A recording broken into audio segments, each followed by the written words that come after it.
कोकणातील प्रत्येक अपडेट जाणून घेण्यासाठी आजच माझे कोकणच्या सोशल मीडिया प्लॅटफॉर्मला लाईक, फॉलो आणि सबस्क्राइब करा।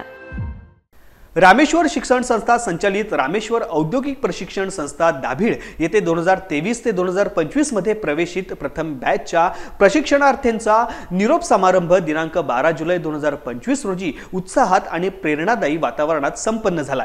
या कार्यक्रमाला प्रमुख पाहुणे म्हणून श्री मधुकर पांडुरंग मोरे, सहाय्यक संचालक NSTI मुंबई सेवानिवृत्त यांनी उपस्थिती लावून कौशल्य शिक्षणाचे महत्त्व, राष्ट्र निर्मितीतील योगदान आणि प्रशिक्षणार्थींनी घेतलेले प्रशिक्षण व्यावसायिकतेत कसे रूपांतरित करावे याविषयी अत्यंत मोलाचे मार्गदर्शन केले। तसेच श्री विजेंद्र विनायक मानकर, सहाय्यक अभियंता महावितरण शाखा लोटे MIDC व श्री प्रभाकर कांबळे, कृषी अधिकारी देवरुख यांची विशेष उपस्थिती होती। या मान्यवरांनी अनुभवाची शिदोरी आणि ITI पास झाल्यानंतरचा प्रवास यशस्वी होण्यासाठी विद्यार्थ्यांच्या उज्ज्वल भविष्यासाठी शुभेच्छा देत त्यांना पुढील वाटचालीसाठी प्रेरणा दिली। रामेश्वर शिक्षण संस्था संचालक माजी खासदार विनायक राऊत यांनी व्हिडिओ संदेशाद्वारे आत्मविश्वास, कष्ट आणि प्रामाणिक प्रयत्नांमुळे यश निश्चित असल्याचा संदेश दिला आणि प्रशिक्षणार्थ्यांना अखिल भारतीय व्यवसाय परीक्षेसाठी शुभेच्छा दिल्या। कार्यक्रमाच्या शेवटी सर्व मान्यवर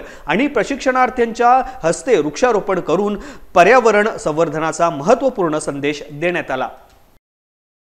रामेश्वर औद्योगिक प्रशिक्षण संस्थेतील आपण सर्व विद्यार्थी आज आपल्या निरोप समारंभासाठी या ठिकाणी उपस्थित आहात। रामेश्वर औद्योगिक प्रशिक्षण संस्थेची स्थापना झाल्यानंतर इलेक्ट्रिशियन आणि फिटर मध्ये प्रशिक्षण घेतलेल्या विद्यार्थ्यांची पहिली बॅच आणि कोपा या ट्रेडमध्ये सुद्धा प्रवेश घेतलेल्या विद्यार्थी या ठिकाणी उपस्थित आहात। मला खूप आनंद होतोय की दाभिळ आणि खेड सारख्या या ग्रामीण भागामध्ये आता फार मोठ्या प्रमाणात औद्योगिकीकरण होत असताना त्या औद्योगिकीकरणामध्ये एक प्रशिक्षित विद्यार्थी घडवण्याचं भाग्य आमच्या रामेश्वर ITI संस्थेला मिळालेलं आहे आणि म्हणूनच ज्या उद्देशाने रामेश्वर ITI संस्थेची स्थापना केली आणि तुम्ही सुद्धा अगदी पहिल्या बॅचचे विद्यार्थी म्हणून तुम्ही प्रवेश घेतलात। या संपूर्ण 2 वर्षामध्ये तुम्हाला काही अडचणी आल्या असतील, काही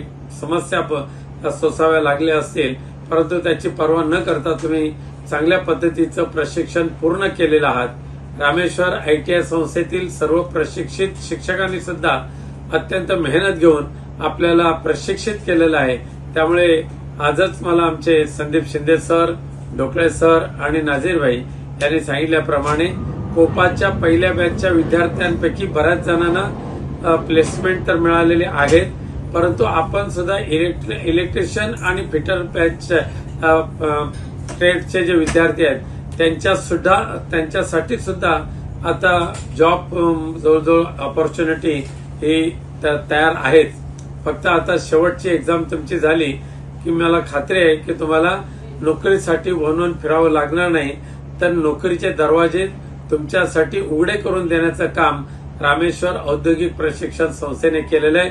भविष्य काळामध्ये सुद्धा तुम्ही या रामेश्वर औद्योगिक प्रशिक्षण संस्थेबरोबर असेच नात्याने जोडले जाल आणि ह्या रामेश्वर प्रशिक्षण संस्थेतून अधिकाधिक या पंचक्रोशी दशक्रोशीतील विद्यार्थी घडत राहो आणि त्यांना या जवळ होणाऱ्या या नवीन MIDC मध्ये त्यांना नोकरीची संधी उपलब्ध होऊन त्यांचा संसार सुखाचा होईल अशी मला खात्री आहे। तुम्ही या रामेश्वर ITI संस्थेमध्ये प्रवेश घेताना तुमच्या मनामध्ये जी भावना होती त्या भावनेची मी कदर करून आज तुम्हाला भविष्य काळाकरता शुभेच्छा देतो।